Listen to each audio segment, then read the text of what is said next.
So today we will discuss the topic internal respiration. So we are discussing mechanism of respiration. Mechanism of respiration includes these processes. We have completed breathing. In breathing we have completed inspiration and expiration. We also completed external respiration, and today we will discuss the topic internal respiration. So let us start internal respiration. So in our blood there are two components, plasma and RBCs. So these two components of blood, that is plasma and RBCs, involved in the transport of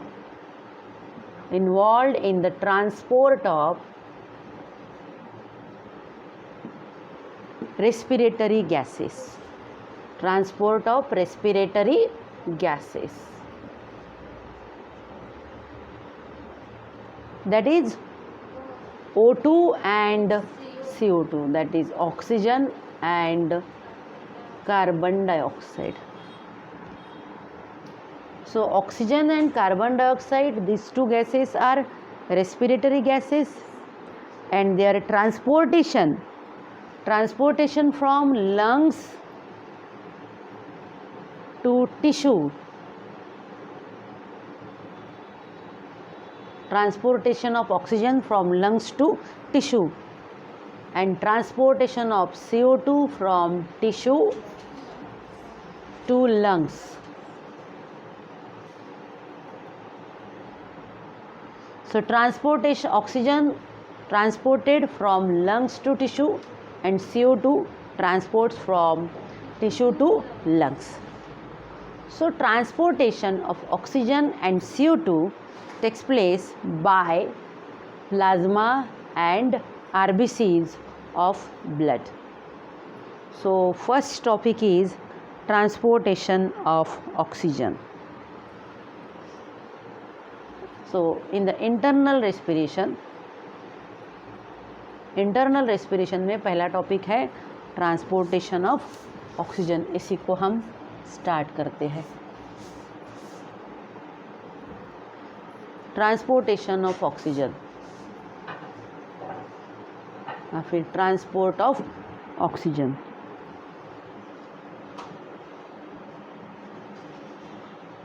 transport of oxygen.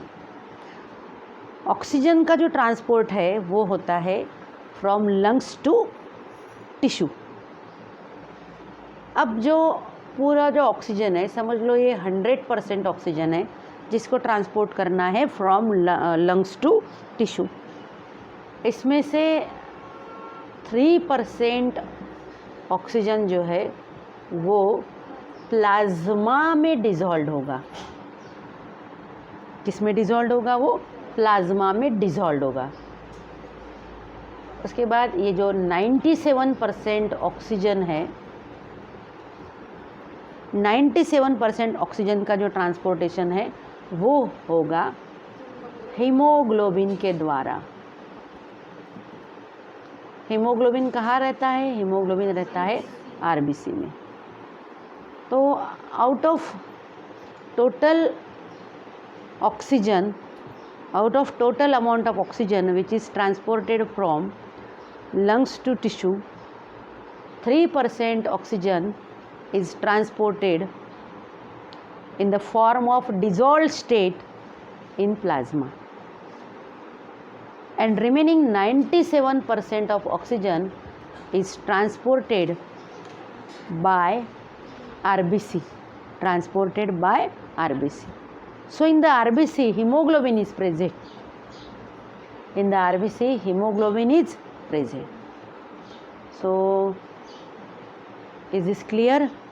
Out of total amount of oxygen which is transported from lungs to tissue, 3% oxygen is transported by plasma in dissolved state, and 97% of oxygen is transported by hemoglobin,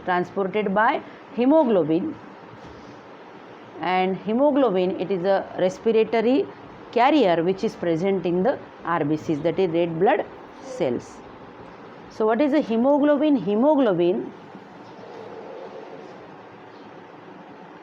Hemoglobin is respiratory carrier. It is respiratory carrier, and hemoglobin, one molecule of hemoglobin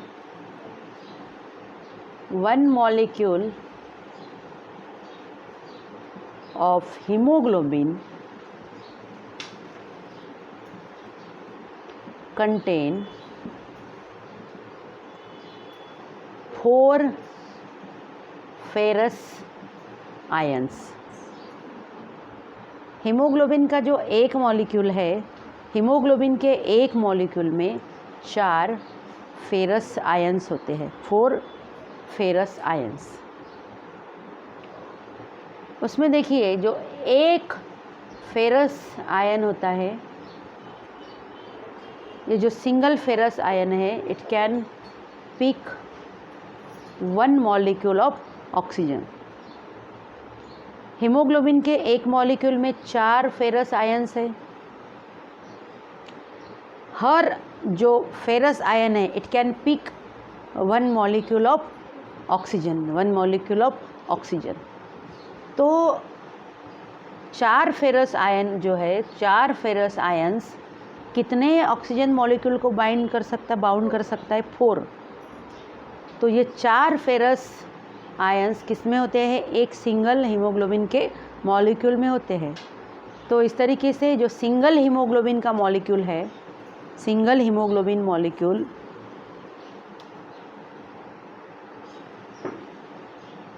Hb, ये जो single haemoglobin का molecule है, ये कितने oxygen molecule को bound कर सकता है? 4 ऑक्सीजन मॉलिक्यूल को बाउंड कर सकता है. इससे क्या बनेगा? इससे बनता है ऑक्सी हीमोग्लोबिन.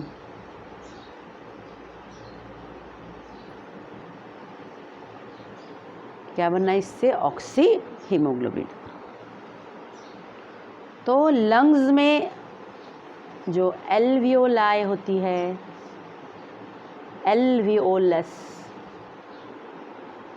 एल्वियोलस में PO2 मतलब partial pressure of oxygen, that is oxygen tension, वो होता है 104 mmHg. एंड एल्वियोलस में PpCO2 मतलब partial pressure of carbon dioxide कितना है? 40 mmHg.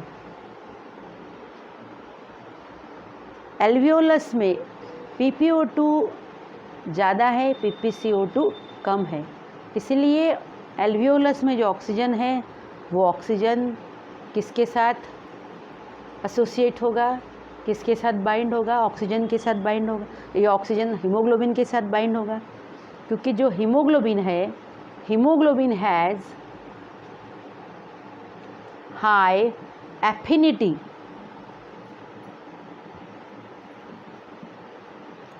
For oxygen. हीमोग्लोबिन को ऑक्सीजन के लिए क्या है? अट्रैक्शन है, हाई एफिनिटी है. हीमोग्लोबिन ऑक्सीजन को अट्रैक्ट करता है, हीमोग्लोबिन ऑक्सीजन के साथ बाउंड होता है और क्या बनाता है? Oxy haemoglobin. ऑक्सी हीमोग्लोबिन को मैं इस तरह से लिख दूँ, Hb4O2. This is oxy haemoglobin. तो इस तरह से एल्वियोलस से मतलब लंग्स से ये जो ऑक्सीजन है, इसका ट्रांसपोर्टेशन होगा हीमोग्लोबिन के साथ in the form of oxy haemoglobin from lungs to tissue. तो ये हो गया लंग्स में. लेकिन जो टिश्यू है, टिश्यू में टिश्यू में होता है, टिश्यू में PpO2 है 40 mmHg। कितना होता है? 40 mmHg। And PpCO2 partial pressure of CO2 होता है 45 mmHg। तो इसीलिए टिश्यू में जब ये ऑक्सीजन पहुंचता है इन the form of oxy haemoglobin, that oxy haemoglobin is readily dissociate into haemoglobin and oxygen in the tissue.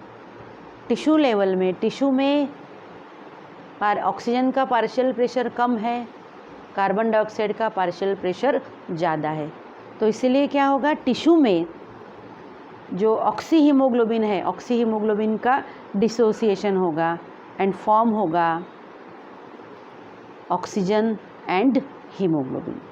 तो देखिए टिश्यू में क्या होगा, टिश्यू में डिसोसिएशन, डिसोसिएशन किसका डिसोसिएशन होगा? डिसोसिएशन होगा HbO2 का, मतलब ऑक्सी हीमोग्लोबिन का।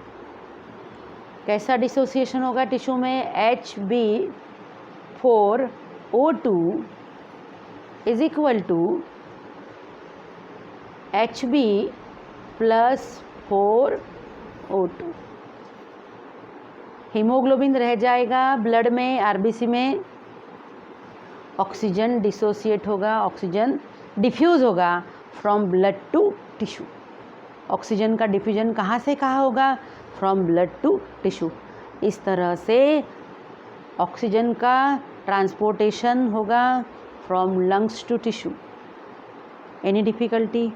नाउ अब ये जो सैचुरेशन है हीमोग्लोबिन का, ऑक्सीजन का हीमोग्लोबिन के साथ, ये सैचुरेशन किस किस के ऊपर, मतलब कैसे होता है?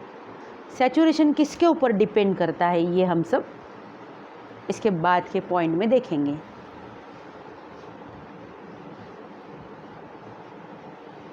तो नेक्स्ट पॉइंट है saturation of oxygen with haemoglobin. Next point क्या है? सैचुरेशन। सबको दिख रहा है ना बराबर? सैचुरेशन, हम बोलेंगे degree of saturation. Degree of saturation, degree of saturation of oxygen, degree of saturation of oxygen is depends on oxygen tension, depends on oxygen tension, that is oxygen tension का मतलब हो गया, ऑक्सीजन टेंशन मतलब PpO2, that is partial pressure of oxygen, partial pressure of oxygen. Oxygen का saturation haemoglobin के साथ होता है, ऑक्सीजन बाउंड होता है हीमोग्लोबिन के साथ, लेकिन ऑक्सीजन का हीमोग्लोबिन के साथ सैचुरेशन कैसे डिपेंड, किसके ऊपर डिपेंड होता है? PpO2 मतलब पार्शियल प्रेशर ऑफ ऑक्सीजन, जो कि मैंने अभी एक्सप्लेन किया। लंग्स में PpO2 ज़्यादा है 104 mmHg, तो इसलिए ऑक्सीजन हीमोग्लोबिन के साथ बाइंड होकर क्या बनाएगा? Oxy haemoglobin. लेकिन टिश्यू में ऑक्सीजन का PpO2 कम है, कितना है? 40 mmHg। तो टिश्यू में क्या होगा? ऑक्सी हीमोग्लोबिन का डिसोसिएशन होगा, oxy haemoglobin break down into oxygen and haemoglobin. तो ये जो सैचुरेशन है ऑक्सीजन का हीमोग्लोबिन के साथ, that depends upon partial pressure of oxygen, partial pressure of oxygen. इसमें कुछ पॉइंट्स है। नंबर, ये जो पॉइंट है ये है 100% saturation 100% saturation is rare. कभी भी 100% saturation नहीं होगा, रेयर है ये, बहुत कम होगा 100% saturation. नेक्स्ट पॉइंट है कि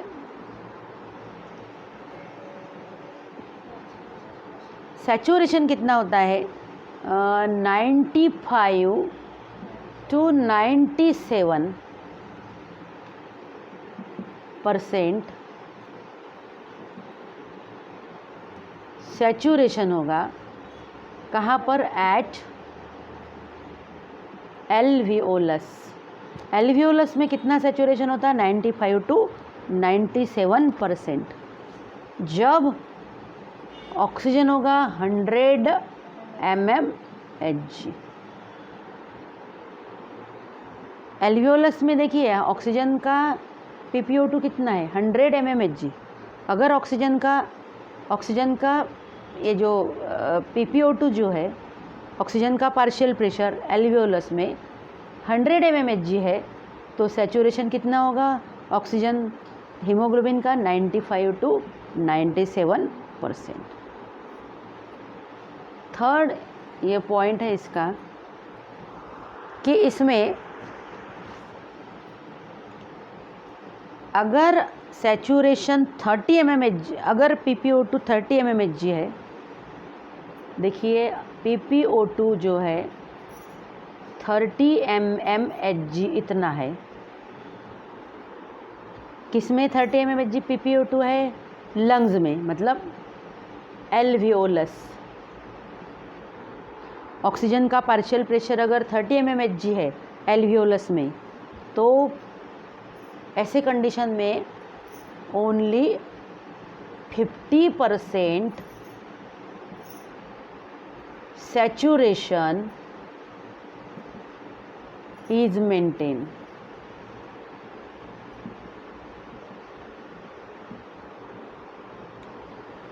ऑक्सीजन का PPO2 मतलब partial pressure of oxygen 30 mmHg है लंग्स में, कम हो गया ना. 100 mmHg है तो सैचुरेशन कितना होगा, 95 to 97%. 100% सैचुरेशन कैसा है, रेयर है. लेकिन PPO2 30 mmHg है तो सैचुरेशन कितना मेंटेन हो पाएगा, 50% सैचुरेशन मेंटेन हो पाएगा. इसका मतलब है with drop of PPO2,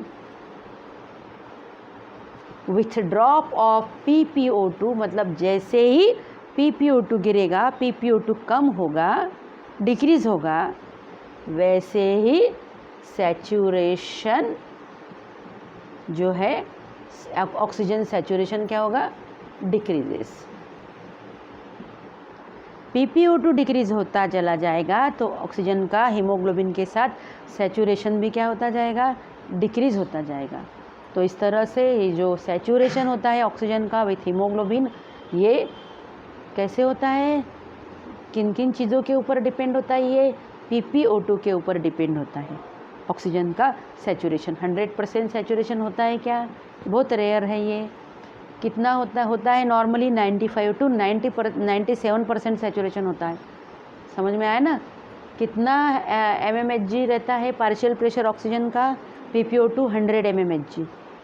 PPO2 अगर 30 mmHg है in the alveolus, then only 50% saturation can be maintained. 50% saturation of oxygen can be maintained, and with drop of PPO2 saturation decreases. Next point ले लेंगे.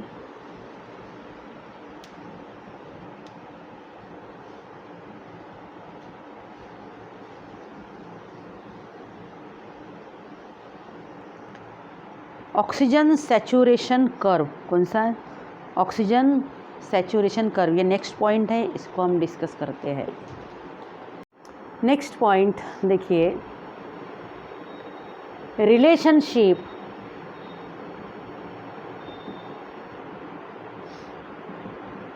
between oxygen tension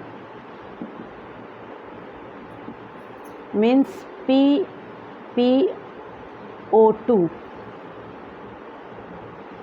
and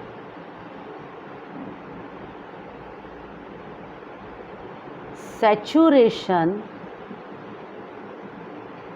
of oxygen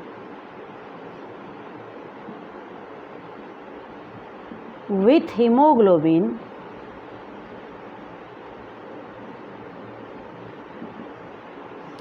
is called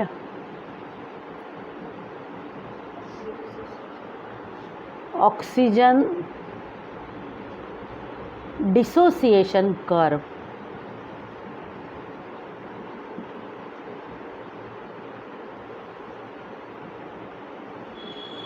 oxygen dissociation curve बोल सकते या फिर oxygen haemoglobin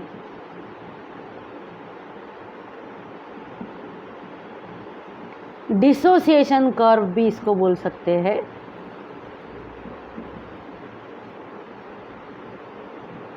या फिर इसको oxy haemoglobin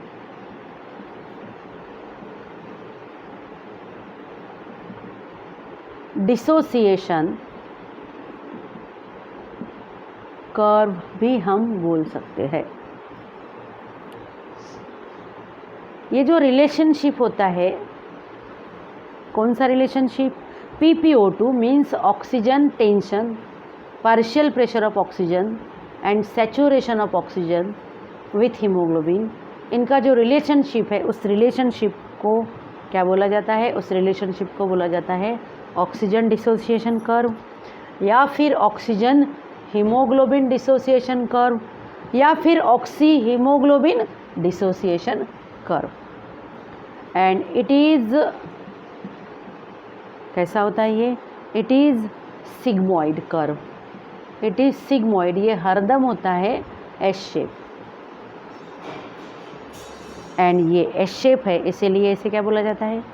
sigmoid curve. कैसा बोला जाता है? एस शेप है, तो इसलिए इसे क्या बोलते हैं? Sigmoid curve. देखिए इसका डेफिनेशन ऑक्सीजन डिसोसिएशन कर्व का अगर पूछा 1 मार्क के लिए तो क्या लिखेंगे इसके आंसर में? Relationship between oxygen that is oxygen tension, that is HbO2 saturation, and oxygen tension, that is PPO2, is called oxygen dissociation curve। कैसा होता है ये होता है सिग्मॉइड। कैसा होता है ये? सिग्मॉइड। सिग्मॉइड का मतलब क्या होता है? S shape. सिग्मॉइड का मतलब होता है एस शेप।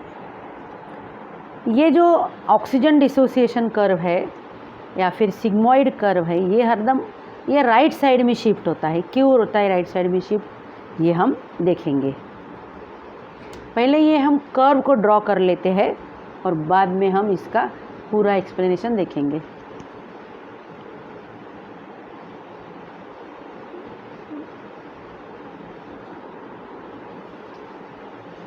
ये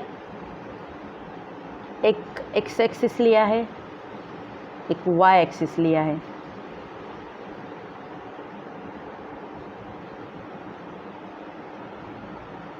एक्स एक्सिस पे क्या लेंगे? एक्स एक्सिस पे लेंगे oxygen saturation, that is PPO2। Y axis पे क्या लेंगे? वाई एक्सिस पे लेंगे oxygen saturation, oxygen saturation Y axis पे लिया। एंड PPO2 किस एक्सिस पे लिया? एक्स एक्सिस पे। यहाँ हम लेंगे 0, 20, इसके बाद 40, यहाँ से स्टार्ट करेंगे 20, 40, 60, 80 and 100। Same 20, 40, 60, 80 and 100। Oxygen saturation curve हरदम होगा ऐसा। कौन सा शेप है ये? S shape. इस तरह से जाएगा और ये इस तरह से होगा। 100 को देखिए, 100 को क्या हो गया, कांस्टेंट हो गया, ये 100 है। तो ये ऑक्सीजन टेंशन है, मतलब PpO2 partial pressure of oxygen, and ये है O2 सैचुरेशन। अगर हम ये जो रिलेशनशिप है PpO2 एंड ऑक्सीजन सैचुरेशन, तो इसका अगर हम एक कर्व, इसका ग्राफ, अगर ग्राफ के फॉर्म में इसको प्लॉट करते हैं तो हमें ये मिलेगा ऐसे एस शेप। क्या मिलेगा हमें? ऐसे एस शेप ग्राफ। थोड़ा सा और अच्छे से ड्रॉ कर लेती हूँ, इस तरह से मिलेगा। ओके, तो ये जो ग्राफ है सिग्मॉइड कर्व बोलेंगे हम इसे, क्योंकि ये है एस शेप। इसके बारे में थोड़ा सा यहाँ पर हम इसका एक्सप्लेनेशन में बताती हूँ। ये जो सिग्मॉइड कर्व है ये it shift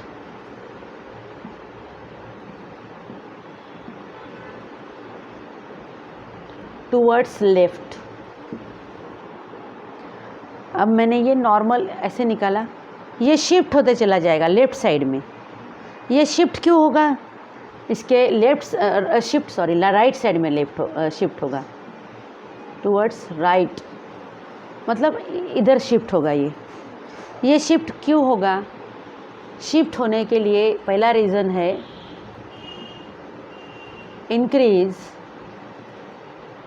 in PpCO2। Oxygen का पार्शियल प्रेशर अगर इंक्रीज होता है, PpCO2 ऑक्सीजन, कार्बन डाइऑक्साइड का पार्शियल प्रेशर अगर इंक्रीज होता है तो ये जो कर्व है ये राइट साइड में शिफ्ट होगा। Number 2, increase in hydrogen ion concentration. Hydrogen ion concentration increase होता है तो ये जो कर्व है ये राइट साइड में शिफ्ट होगा। नंबर 3 है rise in temperature. Temperature increase होता है तो ये जो कर्व है ये राइट साइड में शिफ्ट होगा। Next, rise in DPG, that is two three diphosphoglyceric acid. Diphosphoglyceric acid या फिर डाइफॉस्फोग्लिसरेट। डाइफॉस्फोग्लिसरिक एसिड या फिर डाइफॉस्फोग्लिसरेट एक ही है, डाइफॉस्फोग्लिसरेट।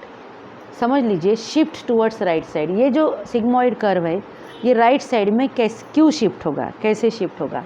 तो इसका पहला रीज़न है अगर PpCO2 इंक्रीज़ होता है तो, अगर हाइड्रोजन आयन कॉन्सेंट्रेशन इंक्रीज़ होता है तो, टेम्परेचर इंक्रीज़ होता है तो, राइज इन DPG मतलब डाइफॉस्फोग्लिसरिक एसिड, डाइफॉस्फोग्लिसरेट 2,3-डाइफॉस्फोग्लिसरेट। ये इसका जो टिश्यू में रहता है ये डाइफॉस्फोग्लिसरेट जो है वो कार्बोहाइड्रेट के मेटाबॉलिज्म से फॉर्मेशन होता है उसका टिश्यू में। जब कार्बोहाइड्रेट का मेटाबॉलिज्म होगा तो DPG तैयार होगा, तो DPG टिश्यू में तैयार होता है। तो इसका ये DPG इंक्रीज़ होने से ये जो कर्व है ये कहाँ शिफ्ट होगा? ये कर्व शिफ्ट होगा टुवर्ड्स राइट साइड। ये 3 रीजंस हो गए इनके शिफ्ट होने के। तो हम ये जो कर्व है इसको और ज़्यादा, इसके जो बाकी के कर्व है ये ड्रॉ करेंगे हम। ये देखिए, मैंने यहाँ 3 कर्व्स दिखाए, ये एक हो गया, ये दूसरा,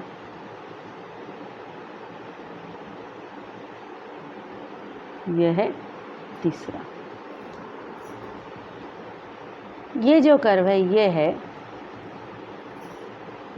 पहला है लो CO2, यहाँ है लो CO2। CO2 अगर कम है, O2 ज़्यादा है, तो देखिए हमें ये पहला कर्व मिलेगा। दूसरा कर्व ये है नॉर्मल CO2। CO2 नॉर्मल है तो इसका ये जो PpO2 and O2 saturation curve हमें ऐसा मिलेगा। तीसरा देखिए हाई CO2।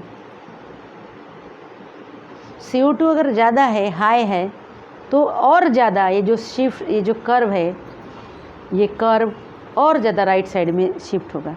तो जैसे ही PpCO2 इंक्रीज़ हो रहा है, PpCO2 चेंज हो रहा है, वैसे ही ये जो कर्व है ये हमें अलग अलग तरीके से मिल रहा। लो CO2 है, जब लो CO2 रहेगा तो रहेगा low hydrogen ion concentration. Normal CO2 है तो रहेगा normal hydrogen ion concentration. High CO2 है तो रहेगा हाई हाइड्रोजन आयन कॉन्सेंट्रेशन। समझ में आया? CO2 लो CO2 मतलब PpCO2 अगर लो है, कम है, जब PpCO2 कम होगा तो हाइड्रोजन आयन कॉन्सेंट्रेशन भी कम होगा। हाइड्रोजन आयन कॉन्सेंट्रेशन कम होगा तो देखिए यहाँ पर ये कर्व मिल रहा इस तरह से, S shape curve. Normal CO2 है तो नॉर्मल हाइड्रोजन आयन कॉन्सेंट्रेशन होगा, तो ये जो कर्व है ये थोड़ा हमें इसके आगे मिलेगा इस तरह से। हाई CO2 बढ़ गया, CO2 अगर हाई है, CO2 का पार्शियल प्रेशर जब बढ़ता है तो हाइड्रोजन आयन कॉन्सेंट्रेशन भी क्या होता है, इंक्रीज़ होता है। तो ये जो कर्व है, ये कर्व और राइट साइड को शिफ्ट होता है। तो इस तरह से ये जो कर्व है जो शिफ्ट हो रहा है राइट साइड में with changes in PpCO2, it is called as Bohr effect. क्या बोलते हैं इसे? Bohr effect.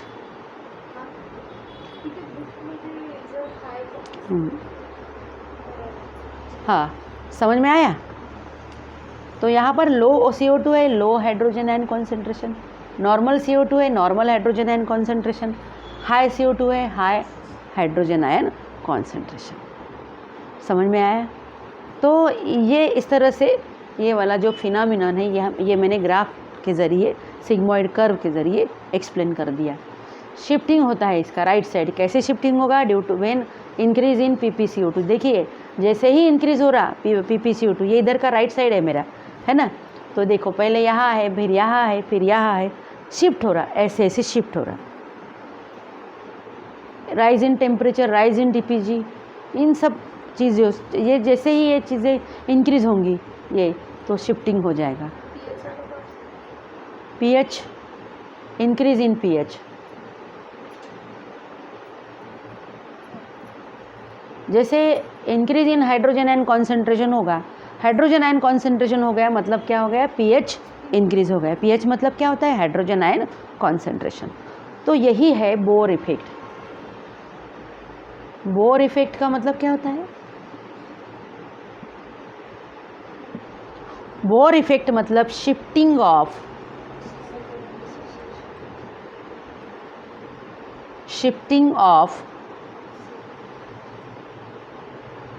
Oxygen haemoglobin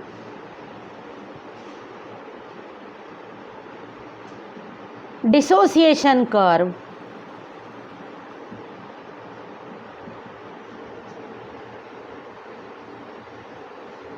due to change in CO2, due to change in CO2। तो ये है Bohr effect.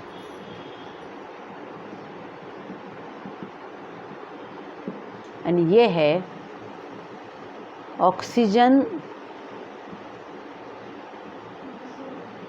Haemoglobin dissociation curve, oxygen haemoglobin dissociation curve.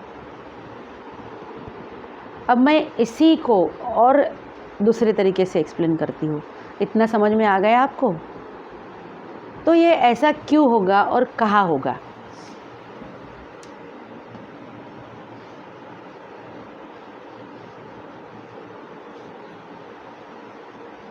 हम tissue and alveolus ये दो चीज़ें ले लेते हैं। टिश्यू में क्या होगा एंड एल्वियोलस में क्या होगा। तो कंडीशन टिश्यू में एंड लंग एल्वियोलस में अलग अलग कंडीशन होगी। यहाँ है बॉडी टिश्यू, यहाँ है लंग्स, एल्वियोलस या फिर एल्वियोलाई। यहाँ ले लेते हैं हम बॉडी टिश्यू।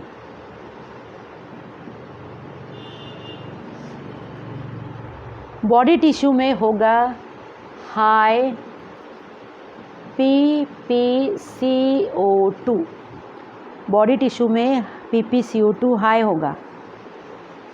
बॉडी टिश्यू में hydrogen ion concentration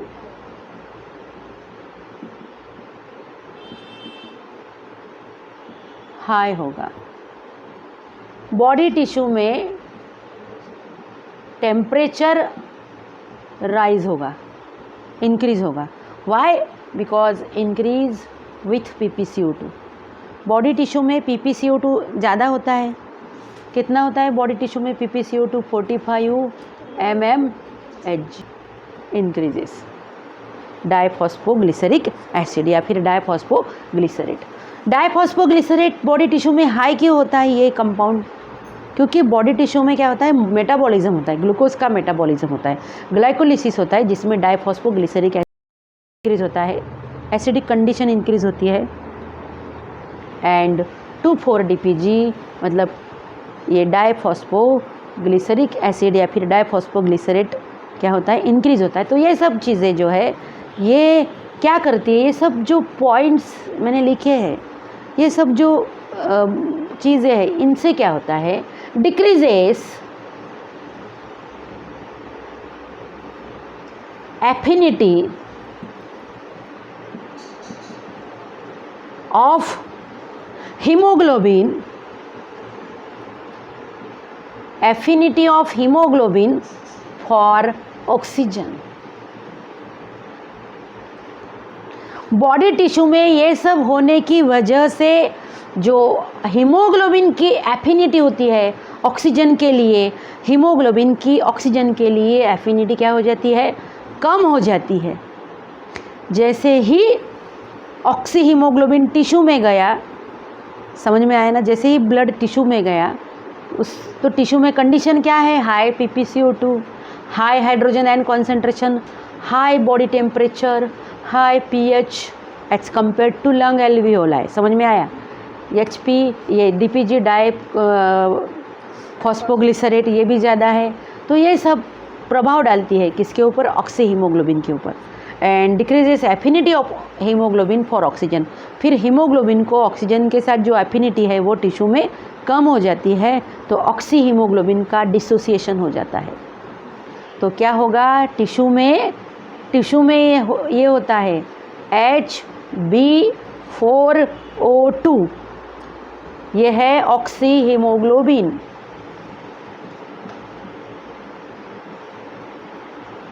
oxy haemoglobin का क्या हो गया, ये हो गया Hb+4O2। ऑक्सी हीमोग्लोबिन का डिसोसिएशन हो गया। ये जो ऑक्सी हीमोग्लोबिन है ये ब्लड में ही रहेगा एंड ये जो ऑक्सीजन है ये कहाँ डिफ्यूज़ हो जाएगा, टिश्यू में डिफ्यूज़ होता है, from blood to tissue. Any difficulty? इसके अपोजिट कंडीशन होती है लंग एल्वियोलाई में। लंग्स में जो एल्वियोलस होते हैं, लंग्स के एल्वियोलस में इससे बिल्कुल कंडीशन होगी अपोजिट।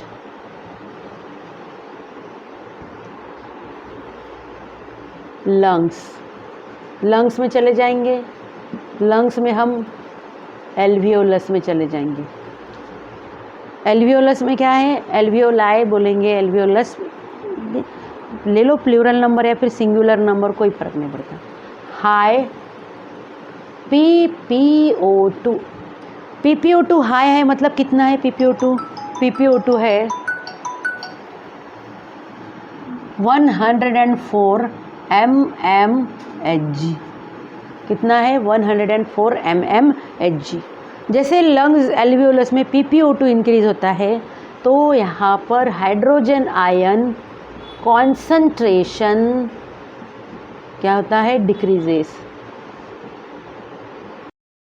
हीमोग्लोबिन के ऊपर प्रभाव डालती है।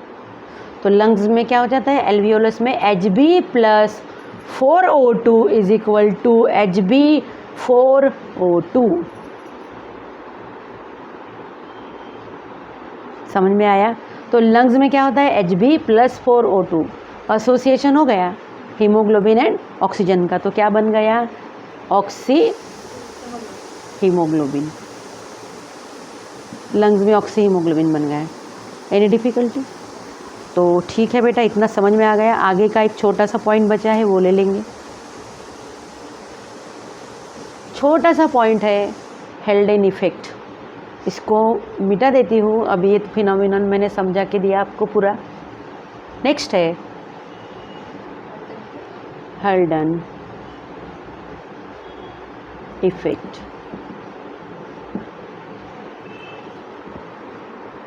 हेल्डेन इफेक्ट क्या है? हेल्डेन इफेक्ट है ये जो ऑक्सी हीमोग्लोबिन है,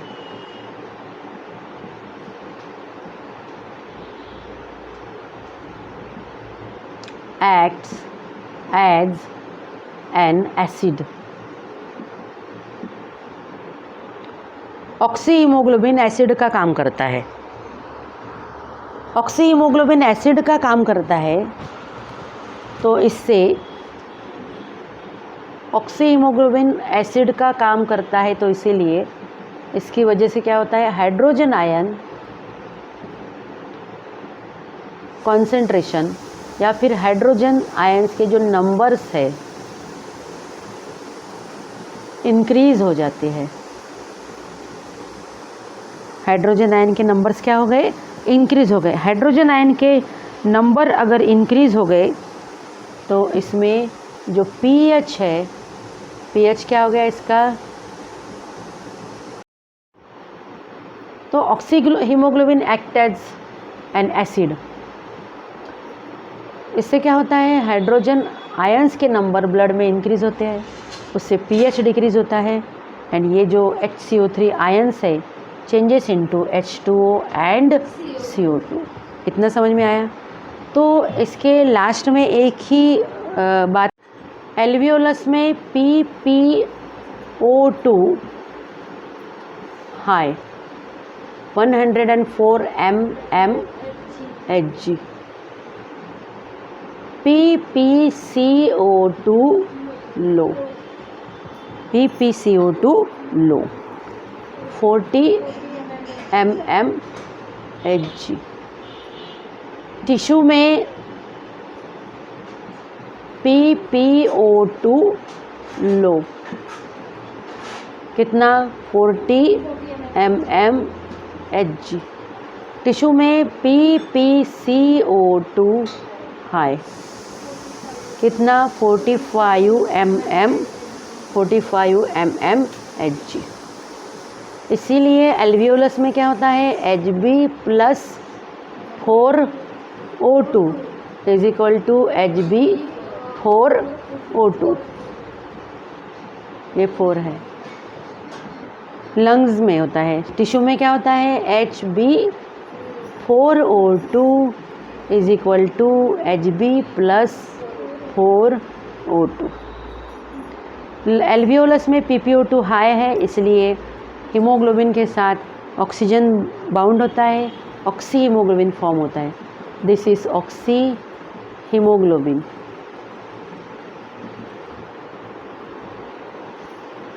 टिश्यू में PPCO2 हाई होता है, PPO2 लो होता है, इसलिए ये जो ऑक्सी हीमोग्लोबिन है,